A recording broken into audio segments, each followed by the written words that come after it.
بسم اللہ الرحمن الرحیم۔ السلام علیکم، آپ دیکھ رہے ہیں الف نیوز اور میں ہوں آپ کے ساتھ ماجد علی۔ شامل کرتے ہیں آج کی ہیڈ لائن۔ یوکرین روس تنازعہ، دنیا بھر میں توانائی کے بحران کا خطرہ پیدا ہو گیا۔ چینی صدر شی جن پنگ کی چینی شہریوں کو بہار تہوار کی مبارکباد۔ شمالی کوریا کا 2017 کے بعد سب سے بڑا میزائل تجربہ۔ متحدہ عرب امارات نے حوثی باغیوں کا میزائل حملہ ناکام بنا دیا۔ اسرائیلی صدر پہلے سرکاری دورہ پر متحدہ عرب امارات پہنچ گئے۔ کینیڈا میں اسلامو فوبیا کسی صورت برداشت نہیں، جسٹن ٹروڈو کا اہم بیان سامنے آ گیا۔ امریکہ میں برفانی طوفان نے تباہی مچا دی۔ حکومت کا چین، روس اور کرغزستان سے $5 ارب قرض لینے کا فیصلہ۔ پاکستان اور دنیا بھر کی خبروں سے باخبر رہنے کے لیے الف نیوز کو سبسکرائب کر لیں اور بیل آئیکن کو کلک کرنا نہ بھولیے گا۔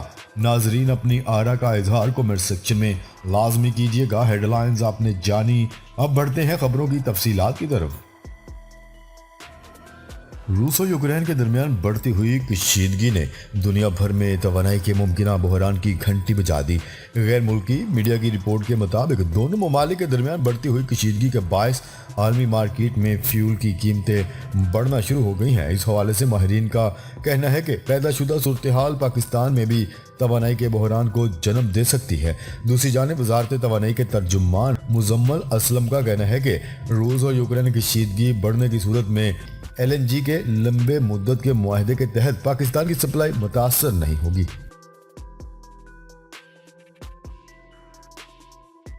خبر کے اگلے حصے میں بات کرتے ہیں۔ چین کے صدر شی جن پنگ نے کمیونسٹ پارٹی آف چائنا کی مرکزی کمیٹی اور ریاستی کونسل کی جانب سے بیجنگ میں ایک استقبالیہ تقریب کے دوران تمام چینی شہریوں کو بہار تہوار کی مبارکباد دی ہے۔ کمیونسٹ پارٹی آف چائنا کی مرکزی کمیٹی کے جنرل سیکرٹری اور چیئرمین مرکزی فوجی کمیشن شی جن پنگ نے اتوار کو عظیم عوامی ہال میں منعقد اجتماع سے خطاب کرتے ہوئے تمام نسلی گروہوں کے چینی شہریوں، ہانگ کانگ، مکاؤ، تائیوان اور سمندر پار ہم وطنوں کو مبارکباد دی۔ رواں سال بہار تہوار یا چینی نیا قمری سال 1 فروری سے شروع ہو رہا ہے۔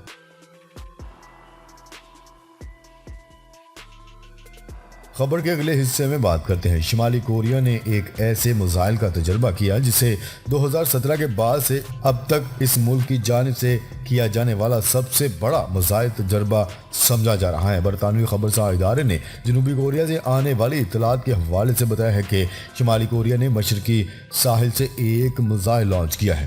یہ اس مہینے کا 7واں میزائل تجربہ ہے۔ واضح ہے کہ اقوام متحدہ نے شمالی کوریا کو بیلسٹک اور جوہری ہتھیاروں کے تجربات سے منع کرتے ہوئے اس پر سخت پابندیاں عائد کر رکھی ہیں، لیکن وہ باقاعدگی سے ان پابندیوں کو توڑتا رہتا ہے۔ ادھر شمالی کوریا کے رہنما کم جونگ ان نے اپنے ملک کے دفاع کو بڑھانے کا عزم ظاہر کیا ہے۔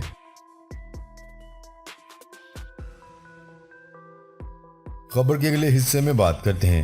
متحدہ عرب امارات نے حوثی باغیوں کا ایک اور میزائل حملہ ناکام بناتے ہوئے یمن میں میزائل لانچ کرنے والا پلیٹ فارم تباہ کر دیا۔ متحدہ عرب امارات کی وزارت دفاع کی جانب سے جاری بیان کے مطابق جوائنٹ کمانڈ آپریشن یمن کے علاقے الجوف میں متحدہ عرب امارات پر میزائل حملے کے لیے استعمال ہونے والا حوثی باغیوں کا پلیٹ فارم تباہ کر دیا گیا۔ پلیٹ فارم سے متحدہ عرب امارات کی جانب بیلسٹک میزائل بھی فائر کیا گیا تھا، جسے ہدف سے پہنچنے سے قبل ہی تباہ کر دیا گیا۔ میزائل اور میزائل پلیٹ فارم کو تباہ کرنے کی کارروائی گزشتہ رات کی گئی۔ متحدہ عرب امارات کی وزارت دفاع نے ٹویٹر پر میزائل لانچ کرنے کے لیے استعمال ہونے والے پلیٹ فارم کو تباہ کرنے کی ویڈیو بھی شیئر کر دی۔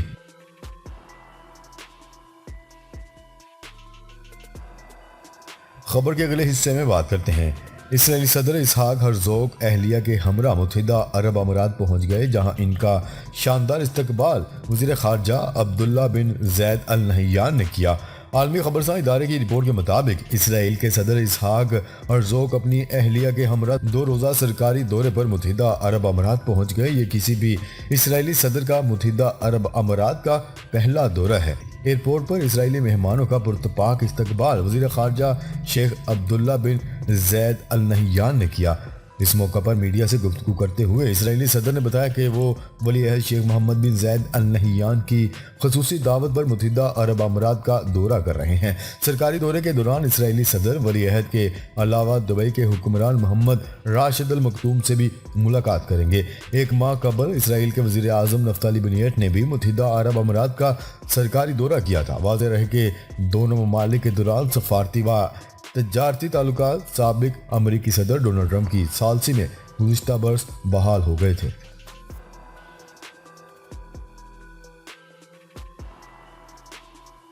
خبر کے اگلے حصے میں بات کرتے ہیں۔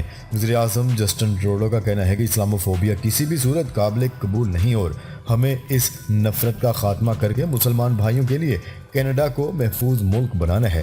عالمی خبرساں ادارے کی رپورٹ کے مطابق وزیر اعظم جسٹن ٹروڈو کی ہدایت پر کیوبیک کی ایک مسجد پر حملے میں 6 نمازیوں کی شہادت کی 5ویں برسی پر 29 جنوری کو ملک بھر میں قومی سانحے کے دن کے طور پر منایا گیا۔ 29 جنوری کو منائے گئے اس دن میں مسلمانوں کے ساتھ اظہار یکجہتی کیا گیا اور وزیر اعظم جسٹن ٹروڈو نے اسلاموفوبیا سے نپٹنے کے لیے ایک خصوصی نمائندے کی تقرری بھی کی۔ وزیر اعظم جسٹن ٹروڈو نے اپنے بیان میں کہا ہے کہ اسلاموفوبیا کسی بھی صورت قابل قبول نہیں ہے اور یہ حتمی بات ہے۔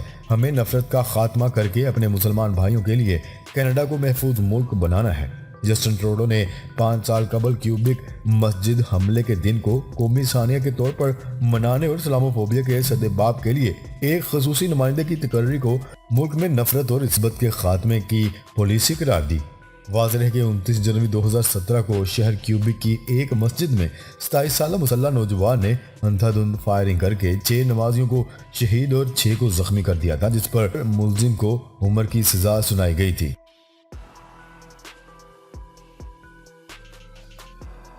خبر کے اگلے حصے میں بات کرتے ہیں۔ امریکہ میں برفانی طوفان نے تباہی مچا دی، کئی ریاستوں میں زندگی مفلوج ہوگی، بجلی منقطع ہونے کے ساتھ ہزاروں پروازیں بھی منسوخ ہو گئیں۔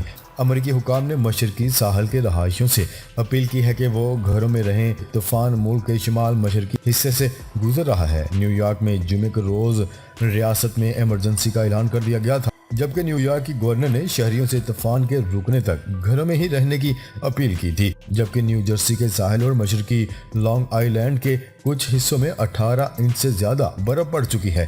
تیز ہواؤں اور برفانی طوفان کی وجہ سے گزشتہ 2 روز کے دوران نیو یارک، بوسٹن، فلاڈیلفیا و دیگر ریاستوں میں ہزاروں پروازیں منسوخ کر دی گئی، جبکہ ریاست کے حکام نے ایمرجنسی کے علاوہ سڑکوں پر سفر کرنے کی پابندی عائد کر رکھی ہے۔ واضح رہے کہ گزشتہ برس ٹیکساس شدید برفانی طوفان سے متاثر ہوا تھا اور اسے آفت زدہ قرار دیا گیا تھا۔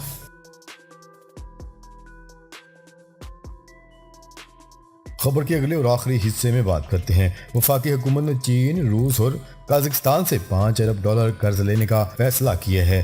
نیوز رپورٹ کے مطابق وفاقی حکومت نے چین، روس اور قازقستان سے $5 ارب قرض لینے کا فیصلہ کیا۔